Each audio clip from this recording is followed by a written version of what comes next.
কসম খাওঁ সংকল্প লওঁ যে 2026 চনৰ বিধানসভাৰ নিৰ্বাচনত আমি সাম্প্ৰদায়িক বিজেপি আৰু সাম্প্ৰদায়িক AIDF ব্ৰহ্মপুত্ৰক কঢ়িয়াই পেলাম।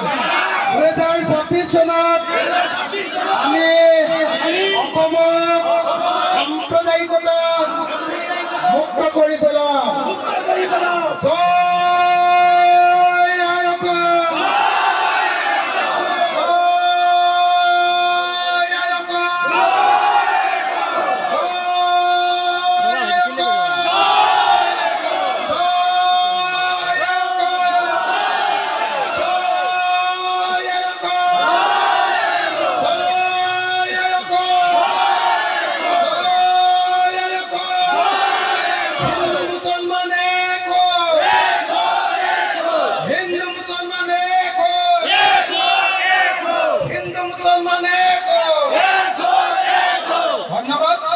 মুসলমান এইসব কথা পাতি আছে হয়নে নহয় ৰাইজ কওক, হয়নে নহয় ৰাইজ কওক। গতিকে মই আপোনালোকৰ ওচৰলৈ আহিছো খাৰাং খাজকে এটা কথা ক'বলৈ,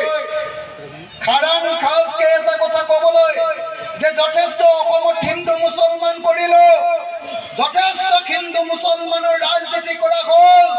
অসমত হিন্দু মুছলমানৰ ৰাজনীতি কৰি কৰি অসমৰ ৰাজনীতি আমি ধ্বংস কৰি পেলালো। এতিয়া আৰু আমাক হিন্দু মুছলমানৰ ৰাজনীতি নালাগে।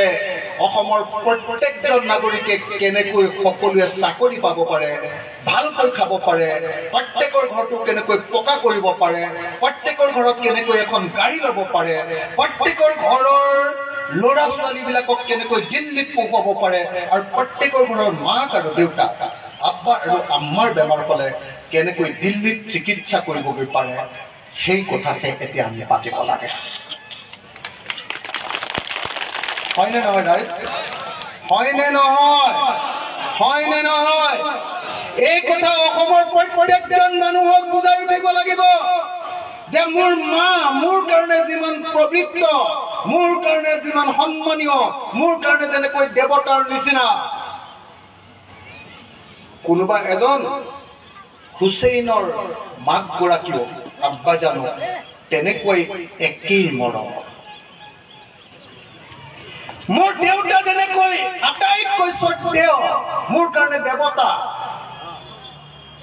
যিকোনো এজন মুছলমান ডেকা ল'ৰাৰ কাৰণেও তেওঁৰ আব্বাজন তেনেকুৱাই এজন, কি ক'ব আপোনালোকৰ দেৱতাটোক কি বুলি কয়?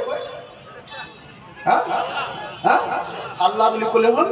তেনেকৈ তেখেতৰ দেউতাজন নিজেই এজন আল্লাহ। মূল শত্ৰু হ'ল মুছলমান। অসমৰ উন্নতি নোহোৱাৰ কাৰণে এই বাহিৰৰ পৰা অহা খ্ৰীষ্টান মানুহবিলাকে ধৰ্মান্তৰ কৰাৰ কাৰণে অসমখন ধ্বংস হৈছে।